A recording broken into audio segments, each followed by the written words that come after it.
मेरी शादी को 5 महीने हो चुके थे। शुरू में मेरे पति ने मुझे बहुत प्यार दिया, पर कुछ समय बाद वो अपनी बिजनेस ट्रिप के लिए विदेश चले गए। उनके जाने के बाद मैं अपने सास ससुर के साथ अकेली रह गई थी। कुछ दिनों बाद मैंने नोटिस किया कि मेरे सास ससुर अपना कमरा बंद करके अजीब तरह की फिल्में देखते हैं। मुझे ये सब बहुत अजीब लगता था, क्योंकि वो दोनों सुबह सुबह ही अपना कमरा बंद कर लेते थे। एक दिन मैं अचानक उन दोनों के कमरे में घुस गई और मैंने कहा, आज मुझे भी आप दोनों के साथ फिल्म देखनी है। मैं भी घर में अकेली बैठी बोर हो जाती हूँ। वो दोनों मुझे देखकर चौंक गए, क्योंकि फिल्म देखने के साथ साथ ससुर जी अपने हाथों का इस्तेमाल कर रहे थे और सासू माँ उनकी। हेलो दोस्तों, आज की इस रोमांचक कहानी में आप सभी का स्वागत है। मेरा नाम नेहा है और मैं एक बहुत अमीर परिवार से ताल्लुक रखती हूँ। मैं अपने मम्मी पापा की इकलौती औलाद हूँ। कुछ ही महीनों पहले मैंने अपनी पढ़ाई खत्म की है, और जैसे ही मेरी पढ़ाई पूरी हुई, मेरे माता पिता को मेरी शादी की फिक्र होने लगी। मुझे भी इस बात से कोई परेशानी नहीं थी, क्योंकि हर लड़की को एक ना एक दिन अपने माता पिता को छोड़कर ससुराल जाना होता है। यही सब सोचकर मेरे माता पिता मेरे लिए हमारे ही स्टेटस का लड़का ढूंढने लगे। जैसे ही मेरे रिश्तेदारों में पता चला कि मेरे पापा कोई अच्छा सा लड़का ढूंढ रहे हैं, तो मेरे लिए ढेर सारे रिश्ते आने लगे थे। लेकिन मेरे पापा कोई ना कोई कमी निकाल कर हर रिश्ते को मना कर देते थे। अब तो मैं खुद बहुत परेशान हो गई थी कि पापा हर रिश्ते को मना क्यों कर देते हैं। हमारे ही पड़ोस में एक आंटी रहती थी, जो लोगों के रिश्ते करवाती थी। एक दिन वो हमारे घर आई, तो मेरी माँ ने उनसे कहा, कल्पना, हम नेहा के लिए कोई अच्छा सा लड़का ढूंढ रहे हैं। अगर तुम्हारी नजर में कोई अच्छा सा रिश्ता हो तो हमें जरूर बताना। कुछ दिनों बाद कल्पना आंटी हमारे घर एक ऐसा रिश्ता लेकर आई, जो मेरे मम्मी पापा को बहुत पसंद आया। लड़के का नाम रोहन था और उसका खुद का बिजनेस था। वो भी अपने माता पिता का इकलौता बेटा था, और उसके घर में उसके मम्मी पापा के अलावा और कोई नहीं था। मेरे मम्मी पापा को रोहन बहुत पसंद आया था, और मुझे भी फोटो देखते ही रोहन पसंद आ गया था। कुछ दिनों बाद हम दोनों की शादी हो गई और मैं रोहन के घर चली आई। शुरू के कुछ महीने बहुत अच्छे गुजरे थे। रोहन मुझसे बहुत प्यार करता था और मेरी देखभाल भी करता था। वो हर वक्त प्यार भरे मूड में रहता था, और यह सब देखकर मुझे बहुत अच्छा लगता था, क्योंकि मुझे हमेशा से ऐसा पति चाहिए था जो सिर्फ मेरा होकर रहे।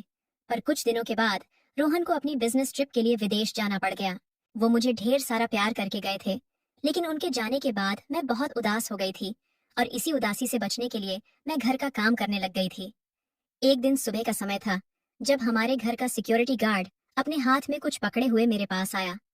मैंने उनसे पूछा, क्या हुआ दादा, आप यहाँ क्या करने आए हो? वो बोले, बहू मालिक के लिए एक पार्सल आया है। और ऐसा कहकर उन्होंने मेरे सामने एक बॉक्स रख दिया। मैंने बॉक्स देखा तो उस पर मेरे ससुर जी के नाम की एक स्लिप लगी हुई थी। मैं इस सोच में पड़ गई कि भला इस उम्र में कौन ससुर जी को पार्सल भेज सकता है। मैंने उस बॉक्स को खोलना चाहा, तो मेरी सास ने आकर वो ऐसे झपट लिया जैसे उनकी कोई चोरी पकड़ी जाने वाली थी।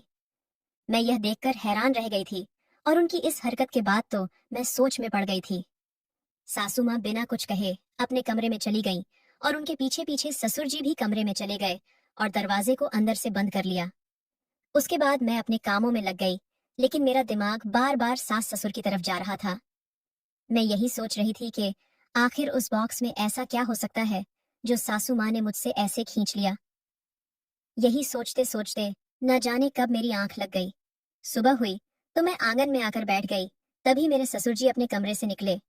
मैं बड़ी हैरानगी से उनकी तरफ देख रही थी, क्योंकि उन्होंने अपने ऊपर एक चादर डाल रखा था, और उस चादर के अंदर ना जाने क्या छुपा रहे थे, या फिर मुझे ही ऐसा लग रहा था, क्योंकि उनका एक हाथ चादर के अंदर था। वैसे तो उनकी टांगों में हमेशा दर्द रहता था, और आज बिना किसी नौकर की मदद से बाहर निकले जा रहे थे। मैं आगे बढ़ी और सोचा कि चलो उनसे पूछ लूं कि उन्हें किसी चीज की जरूरत तो नहीं है, मगर वो मेरी बात को अनसुना करके बाहर चले गए। थोड़ी देर बाद ससुर जी वापस आए और कल की ही तरह अपने कमरे में जाकर दरवाजा बंद कर लिया। मैं दरवाजे के पास कान लगाकर खड़ी हो गई, क्योंकि मैं सुनना चाहती थी कि अंदर क्या बातें हो रही हैं, मगर मुझे अंदर से सिर्फ शोर ही सुनाई दे रहा था। मैं हैरान थी कि अंदर तो सिर्फ 2 लोग ही हैं, फिर इतना शोर क्यों आ रहा है। जब मुझे कुछ समझ में नहीं आया तो मैं अपने कमरे में चली आई। दिन ऐसे ही गुजरते जा रहे थे।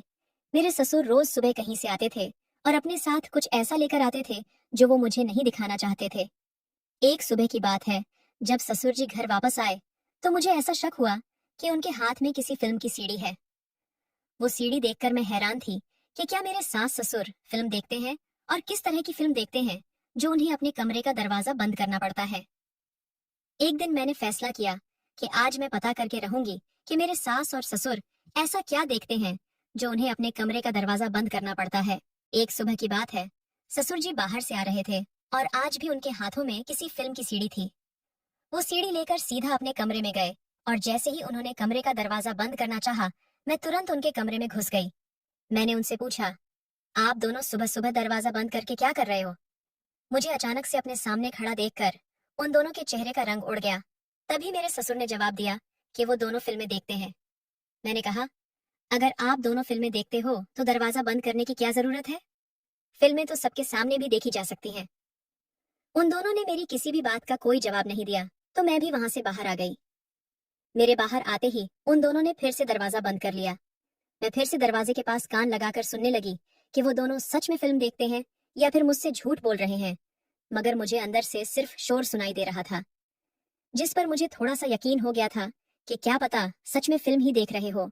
मगर अब ऐसा रोज ही होने लगा था।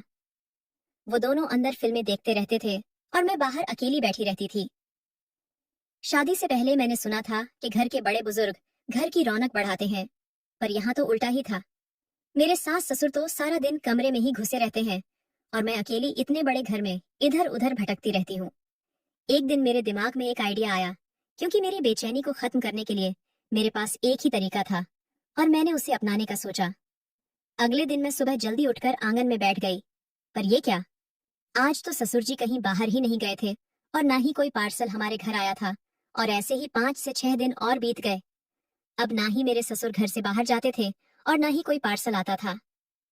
एक दिन मैंने बातों ही बातों में उनसे पूछा, तो वो मुझसे कहने लगे कि तुम्हें तो पता ही है बेटा कि मेरी टांगों में कितना दर्द होता है, इसलिए मैं हर रोज घर से बाहर नहीं जा सकता। मैं उनकी बातों पर भरोसा नहीं कर पा रही थी, क्योंकि कुछ दिन पहले तक तो वो रोज ही सीढ़ी लेने जाते थे। यही बात जब मैंने उनसे कही तो उन्होंने चिल्लाना शुरू कर दिया। वो बोले, बहू, कोई मेरे काम में दखल अंदाजी करे ये मुझे बिल्कुल भी पसंद नहीं है। तुम अपनी हद में रहो, वरना तुम्हारे लिए अच्छा नहीं होगा। उन्होंने इस तरह से कभी मुझसे बात नहीं की थी, इसलिए मैं रोती हुई वहां से अपने कमरे में आ गई। अब मुझे उनसे थोड़ा थोड़ा डर भी लगने लग गया था, पर अब मेरा शक यकीन में बदलता जा रहा था कि जरूर कोई ना कोई ऐसी बात है जो ये दोनों मुझसे छुपा रहे हैं। अगले दिन वो फिर सीढ़ी लेकर आए और अपने कमरे में चले गए। तभी मैं उनके पीछे गई और अपनी सासू माँ से कहा, आज मुझे भी आप दोनों के साथ फिल्म देखनी है। रोहन बहुत दिनों से अपनी बिजनेस ट्रिप पर गए हुए हैं और मैं घर में अकेली बोर हो जाती हूँ। क्या मैं भी आप दोनों के साथ यहीं बैठ जाऊं? उन दोनों ने मुझे ये कहकर कमरे से बाहर निकाल दिया कि ये हमारे जमाने की फिल्म है और तुम इसे नहीं देख सकती। इतना कहकर उन दोनों ने फिर से अपने कमरे का दरवाजा बंद कर लिया। अब मैं बाहर खड़ी इसी सोच में डूबी हुई थी कि यह क्या बात हुई भला।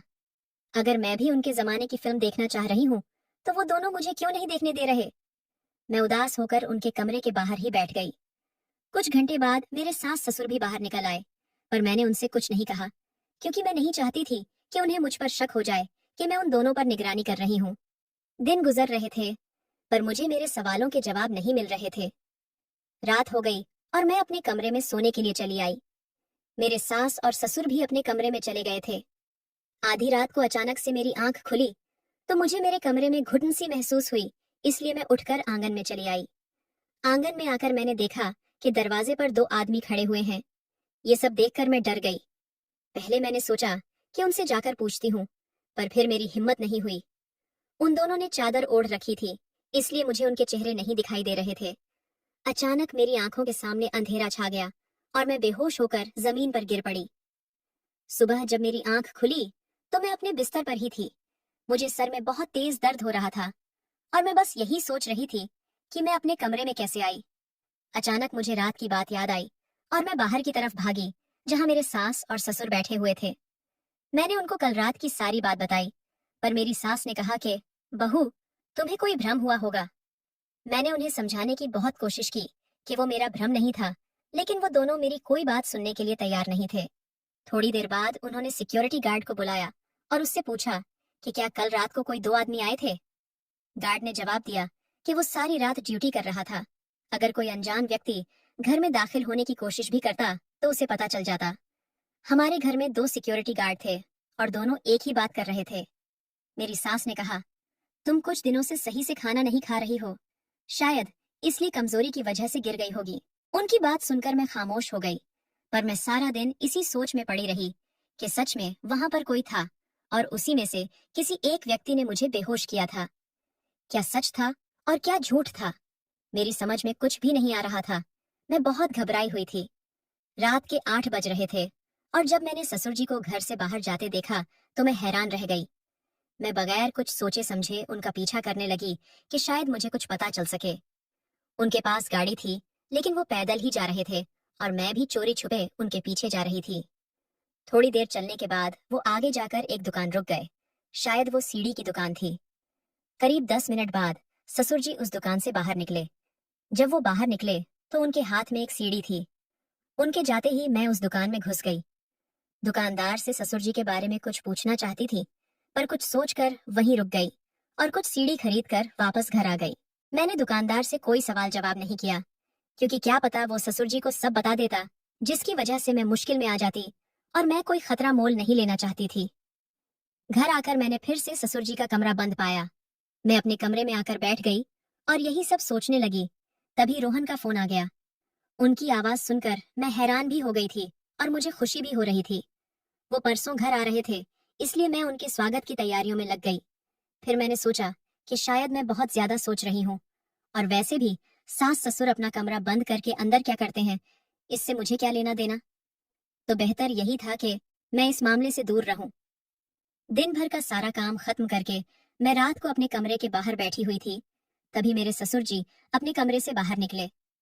उन्होंने मुझे देखा नहीं था और वो फोन पर किसी से बात कर रहे थे और साथ में इधर उधर भी देख रहे थे। मैं चुपके से उनकी बातें सुनने लगी। ससुर जी की बातें सुनकर मुझ पर आसमान गिरने वाला था। मैं हैरत से उनकी सारी बातें सुन रही थी और मेरा जो उन पर शक था वो यकीन में बदल गया था। सारी बातें खत्म करके वो अंदर चले गए और मैं भी अपने कमरे में आ गई, मगर मेरे दिमाग में उनकी वही सारी बातें घूम रही थीं। अब मुझे पूरी सच्चाई पता करनी थी, मगर सारा सच जानने के लिए मुझे ये जानना जरूरी था कि सास और ससुर अपने कमरे में क्या करते हैं। अगर वो सच में फिल्म देखते हैं तो उस फिल्म में ऐसा क्या है जो मुझे देखने से मना करते हैं। अब बस कल का इंतजार था, क्योंकि कल मैं उन दोनों के इस राज्य से पर्दा उठाने वाली थी। आखिर इंतजार खत्म हुआ और कल का दिन भी आ गया। ससुर जी सीढ़ी लाने चले गए और सासू माँ अपने बाकी कामों में लग गई। तभी मैं उन दोनों के कमरे में जाकर छिप गई। मुझे पता था कि कुछ ही देर में ससुर जी सीढ़ी लेकर वापस आ जाएंगे। आज मुझे पता लगने वाला था कि मेरे साथ ससुर ऐसा क्या देखते हैं जो वो मुझसे छुपाते हैं। मेरे पति को भी वापस आने में थोड़ा सा ही वक्त था, लेकिन उससे पहले मुझे इस रात से पर्दा हटाना था। कुछ देर बाद मेरे सास और ससुर कमरे में आ गई। उन दोनों ने उस सीडी को प्ले किया और फिल्म देखना शुरू कर दिया। फिल्म शुरू हो गई और मैं उसे बड़े ध्यान से देख रही थी। जैसे जैसे फिल्म आगे बढ़ रही थी, मैं शर्म के मारे पानी पानी हो रही थी। मैंने उस फिल्म में जो भी देखा था, उसके बाद मैं वहीं जम गई थी, क्योंकि मुझे समझ नहीं आ रहा था कि मुझे अब क्या करना चाहिए। आधे घंटे बाद वो फिल्म खत्म हो गई और मैं गुमसुम होकर वहीं बैठी रही। मुझे अंदाजा भी नहीं था कि अगर मेरे सास ससुर को मेरे वहां होने का पता लग गया तो मेरे साथ क्या करेंगे। मैं अब अपने आगे के प्लान का इंतजार करने लगी। करीब 10 मिनट बाद दरवाजे पर दस्तक हुई। मेरी सास ने जैसे ही दरवाजा खोला तो वो दंग रह गई, क्योंकि बाहर पुलिस वाले खड़े हुए थे और मैं भी उसी वक्त उनके कमरे से निकलकर बाहर की ओर भागने लगी। मुझे उनके कमरे से बाहर आता देख सास ससुर दोनों चौंक गए थे। मैंने उनसे कहा कि क्या आप दोनों खुद अपनी कहानी बताएंगे या मैं बताऊं। तब तक रोहन भी आ चुके थे। पुलिस ने जब सख्ती से पूछना शुरू किया तो मेरे ससुर जी ने बताया कि हम लोग एक गैंग के लीडर हैं और हमारे साथ बहुत सारे आदमी काम करते हैं। हम लड़कियों को अगवा करते हैं और उन्हें विदेश भेजते हैं, और जो अगवा की हुई लड़कियां विदेश नहीं जाती हैं, उन्हें हम अपने ही देश में गलत कामों में लगा देते हैं। इन कामों में बहुत अच्छे पैसे मिलते हैं और ये काम हम बहुत सालों से कर रहे हैं, और अब तो इस धंधे में हमारे कदम अच्छी तरह जम चुके थे, इसीलिए हमें आज तक कोई पकड़ नहीं पाया है। पर पता नहीं इस लड़की को हम पर कैसे शक हो गया। मैं तो इस लड़की को पहले दिन ही मार देना चाहता था, पर पता नहीं क्यों मेरी पत्नी को इस पर तरस आ गया। मैं इसको रास्ते से हटाने वाला ही था कि तब तक इसने हमारे बारे में सब पता कर लिया। मेरे पति को भी इस बारे में कुछ नहीं पता था। उन्हें नहीं पता था कि उनके माँ बाप इतने सालों से किस तरह की जिंदगी गुजार रहे थे। मेरे पति को ये सब देखकर काफी शर्मिंदगी महसूस हुई। मेरे सास और ससुर को पुलिस पकड़कर ले गई और उनके जरिए बाकी सब लोगों को भी गिरफ्तार कर लिया गया। मैंने और रोहन ने भी वो घर छोड़ दिया। सास और ससुर की सारी काली कमाई का पैसा हम दोनों ने गरीब बच्चों में बांट दिया। कमेंट करके जरूर बताइएगा कि आपको ये कहानी कैसी लगी। अगर आपको ये कहानी पसंद आई हो तो इसे लाइक करें और अपने दोस्तों के साथ भी शेयर करें। आगे भी ऐसी रोमांचक कहानियों के लिए हमारे चैनल को सब्सक्राइब करें और बेल आइकन दबाना ना भूलें।